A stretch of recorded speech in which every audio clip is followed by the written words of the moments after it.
Did you kind of go out and do a bunch of market validation or research before you actually decided to start working on this? No, not at all. Right. I think we didn't do kind of any upfront research like that. We just started building the product, and what we wanted to do was, as soon as possible, get it into users' hands. You know, get it into the hands of some other teams who weren't us, so that we could validate if they would find it useful and how it would work for them. Absolutely. And so, really, it was just a sprint to get an MVP out there that we could start testing with people. Absolutely. When you were talking to entrepreneurs today about kind of validating their ideas or figuring out whether they're good, like what do you say to them? What's the best way to work out whether something's got legs or doesn't fast? I think that's really difficult, but there are two angles at which you can come at it from. The big advantage that we had was that we had already built something to solve a problem that we had. So we really understood the problem space, and we'd also battle tested the solution over the prior 4 years. So we had built each feature and then used it until it worked and iterated on it.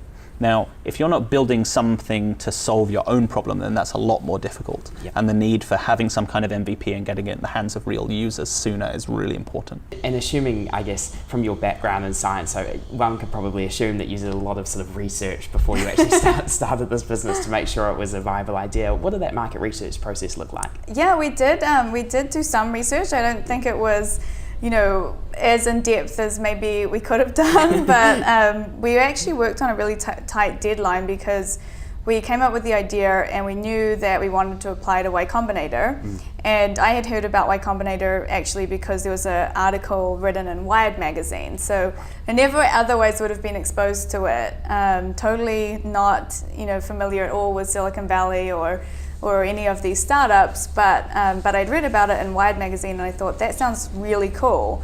And it sounds like the sort of place where you could get that initial launch for your company. And so we saw, okay, the next deadline is basically a matter of days away. And so we were trying to put together this application really quickly. We did survey a lot of scientists. So we actually sent out a survey asking all of our scientific colleagues, do you have the same challenge, and would you use an online platform to solve that challenge? And it was mixed, so definitely everyone experienced the challenge for sure, but there was a mix of, you know, I would still rely on my colleagues to kind of give me recommendations.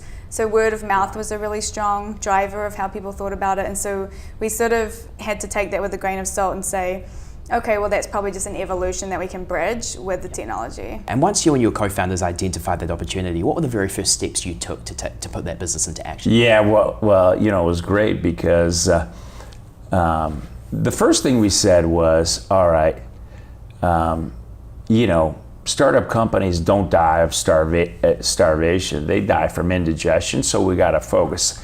So in this B2B e-commerce area, all right, well, first of all, let's focus on the indirect materials, which later we named the category Operating Resource Management. And then we said, well, should we focus on the buyer side or the supplier side? It wasn't apparent which side you should focus on for a beachhead. And then one of our founders said, I believe in the golden rule, the guy with the golden rules. Let's go after the buyers. So we went after the Fortune 500 buyers. And you know, that's, you know, time's really going fast, right? That's like in the first day. And then about a couple of weeks later, we're getting ready for our first offsite. So I grabbed the 7 founders. And I said to our chief technology officer, a guy named Paul Haggerty, who was VP of engineering at Next under Jobs, probably one of the best object-oriented programmers in the Valley. And I said, hey, can you build us a prototype? And he goes, I'm not gonna build a prototype when we talk to customers. And I'm like, well, how many? He goes, well, let's see, there's 7 of us, yeah, maybe 60, something like that. And I said, well, what question should we ask him? And he goes, you're the CEO, you figure it out. So we end up asking him 2 questions. The first one is, how are you doing it now? We come in like a doctor, right? We got to make them feel, it's a paper-based process, it's painful, it takes forever, everybody gets frustrated. And it's like, okay. The second question is, what would be ideal? Oh, it'd be automated, we could have a walk-up user interface, You could parametrically change the business rules. It'd be integrated with the financials. And it might even use this new thing out there called the internet and punch out to suppliers. And then they would say, oh, what are you guys working on? We're working on exactly that. And that formed the first specifications for Ariba. Yeah. And all those early people, you know, to this day, they're like, yeah, we designed. Yep. The Ariba platform and the Ariba network.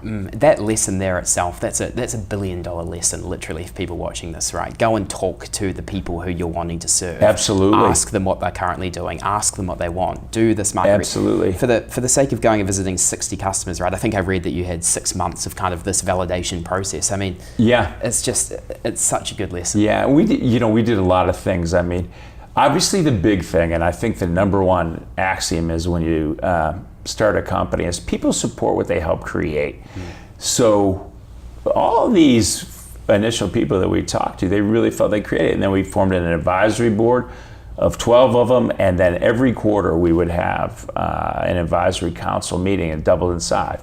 12, 24, 50, 100, 200, 400, 800, 1,600. Next thing you know, it's 10,000 people. We call it a user conference. It's in Miami Beach. Yeah.